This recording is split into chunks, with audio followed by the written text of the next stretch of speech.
sur vous, je vous demande justement pourquoi on les appelle les jeunes de la génération C.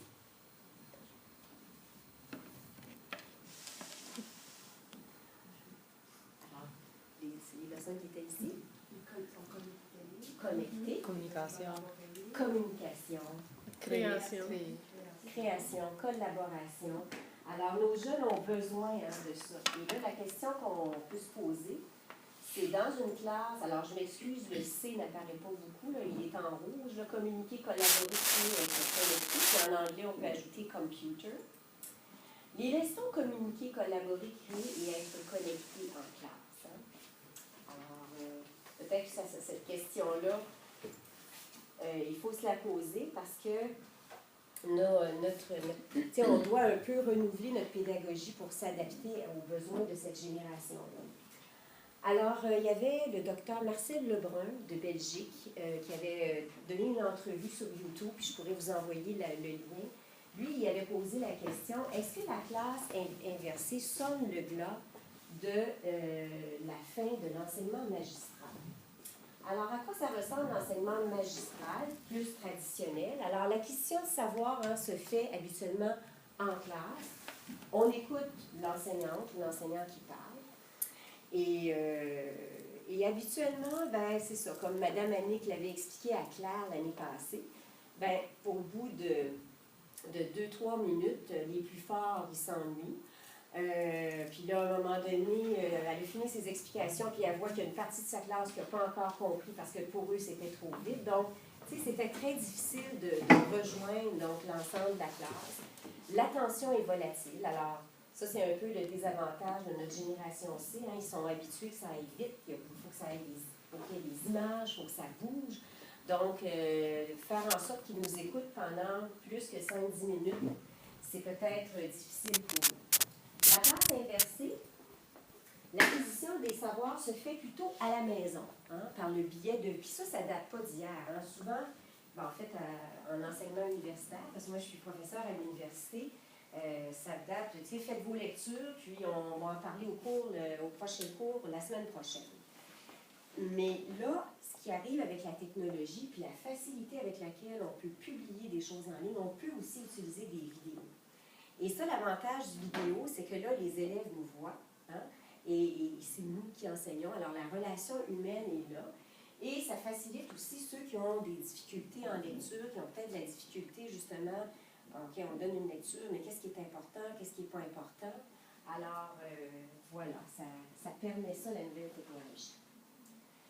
L'enseignement magistral traditionnel, habituellement, on vérifiait, donc une fois qu'on avait expliqué ça en classe, les élèves pouvaient commencer leurs devoirs en classe, donc sous forme souvent d'exercices, mais ils terminaient à la maison. Hein. C'était donc, les devoirs étaient souvent limités à des exercices. Tandis que la classe inversée, moi ce que j'observe, c'est que il y a la vérification de la compréhension. C'est certain qu'on ne peut pas prendre pour acquis que l'élève qui a écouté une vidéo le soir va avoir tout compris. C'est certain qu'il faut vérifier la compréhension, faire une petite clinique pour les élèves qui ont moins expliqué, mais on peut atteindre un plus haut niveau, donc l'acquisition de compétences en faisant là, des discussions, des résolutions de problèmes, des laboratoires. Alors là, on atteint des plus hauts niveaux. On va plus loin que le simple niveau d'acquisition des connaissances. Alors, dans mon prédit, je vous ai mis un lien vers la causerie qu'Annick avait faite l'année passée avec justement le docteur Marcel Lebrun à droite et Christophe Battier. Mais là, on ne va pas l'écouter parce que justement, ça, vous pouvez l'écouter à la maison. C'est très intéressant ce qu'elle dit. Puis en plus de tout ça, c'est ça. Autrefois, on était les transmetteurs des connaissances. Hein? On était les seuls, disons, les seuls détenteurs de la connaissance, puis c'est nous qui la donnions aux élèves. Mais maintenant, oh mon Dieu, c'est pas clair, hein? Ouf. OK. Avec l'avènement, alors je vais vous la lire, la phrase, avec l'avènement de l'Internet, c'est drôle parce que c'est clair à l'écran. Avec l'avènement de l'Internet et des technologies mobiles, les élèves ont accès aux connaissances au bout de leurs doigts. Donc là, notre rôle a changé. Il faut plutôt leur apprendre qu'est-ce qu'on fait avec ces connaissances-là. Hein? Puis qu'est-ce que c'est l'autre danger? Oui, on le sait au bout des doigts, mais qu'est-ce qu'on voit souvent chez nos jeunes? qui ont encore besoin de nous, là, que ça ne fonctionne pas avec la technologie. Moi, j'ai 2 jeunes à la maison de 15 et 18 ans, là, puis je vois qu'ils ont... Oui, ils connaissent ça, ils savent comment ça fonctionne, puis si j'ai un problème avec mon cellulaire, ils peuvent me le régler, mais c'est bien beau avoir la connaissance sur le bout des doigts, mais qu'est-ce qu'il y a? Pardon? La façon d'utiliser, exactement. Savoir qu'est-ce qui a été publié, qui a été recherché, qu'est-ce que c'est. Trouver la bonne information. Oui, tout à fait. Ce qu'on appelle la littératie critique. Hein? Parce que c'est pas tout ce qui est publié sur Internet qui est nécessairement vrai. Puis ça, souvent, ils n'ont pas de stratégie pour trouver, justement, pour savoir est-ce que c'est crédible, cette information-là? Est-ce que c'est valable? D'autres choses que vous remarquez chez vos jeunes?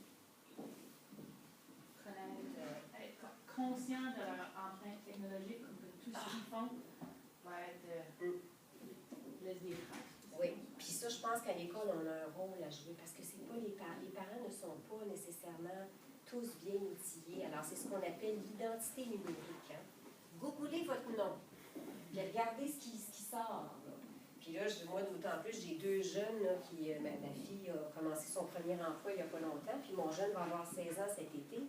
Publie pas n'importe quoi là, sur Facebook et Twitter. Maintenant, les employeurs, ils font ça avant d'embaucher quelqu'un, ils vont vérifier qu'est-ce qui est publié et tout ça. Alors, c'est très, très... Alors ça, cette éducation-là, hein, il faut qu'on le... Je pense que l'école a un rôle à jouer par rapport à ça.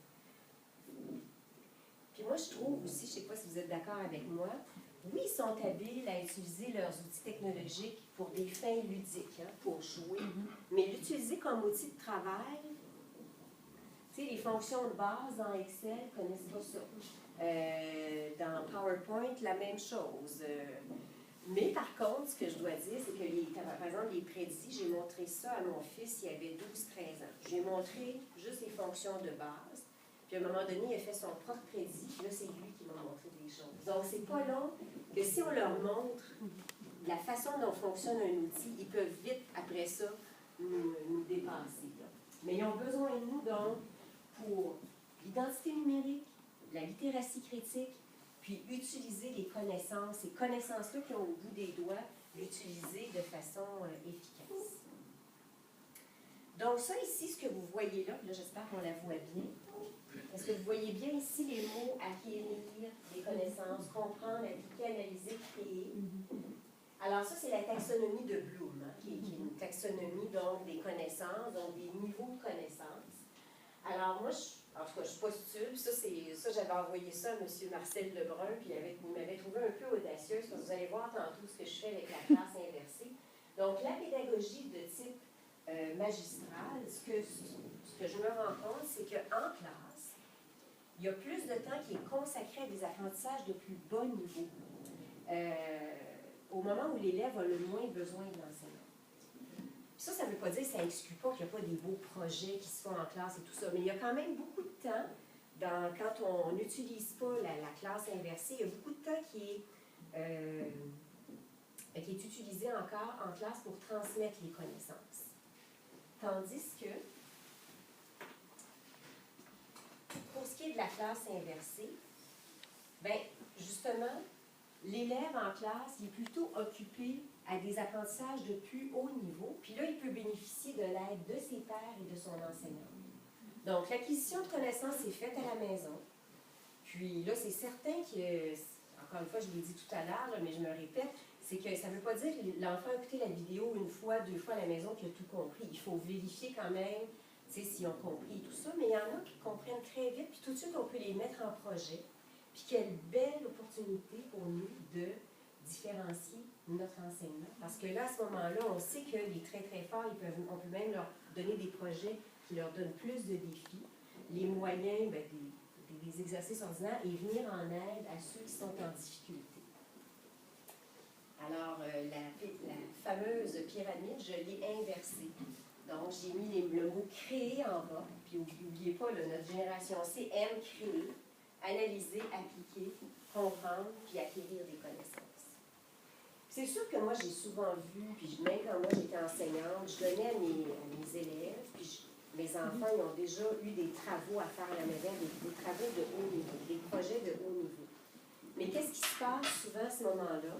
C'est que les enfants, les élèves qui ont des parents qui peuvent les soutenir, peuvent produire des projets de meilleure qualité que les élèves où à la maison, ils sont un peu plus démunis. Ils n'ont pas les moyens d'aider leurs enfants. Donc, ça augmente cette différence donc, entre les élèves qui ont des besoins, qui ont plus de difficultés, et les élèves qui sont déjà doués. Alors,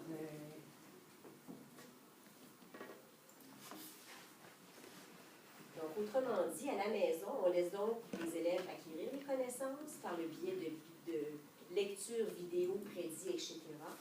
Et en classe, on leur donne l'occasion d'acquérir ces compétences en les laissant communiquer, collaborer, créer et se connecter. Et là, j'ai ajouté avec les outils de leur choix. Parce qu'on n'a pas, comme enseignante, à connaître tous les outils. C'est pas notre rôle, ça. Puis d'ailleurs, on le dit souvent, l'intégration des technologies, ça ne doit pas se faire par le biais des outils, ça doit se faire par le biais des verbes.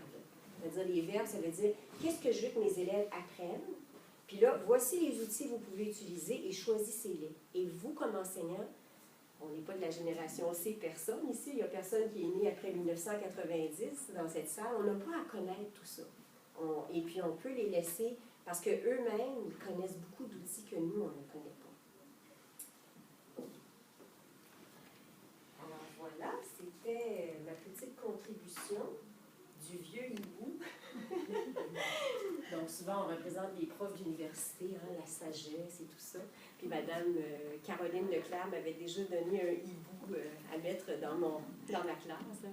Alors mes enfants sont venus ici au Mascaret, alors je connais bien certaines enseignantes. Et puis c'est ça. Moi, en tout cas, c'est ce que j'y vois comme grand avantage, c'est qu'au moment où les enfants ont besoin de nous comme enseignants, il y a plus de temps qui est consacré en classe à des projets de haut niveau, puis on est là pour les aider.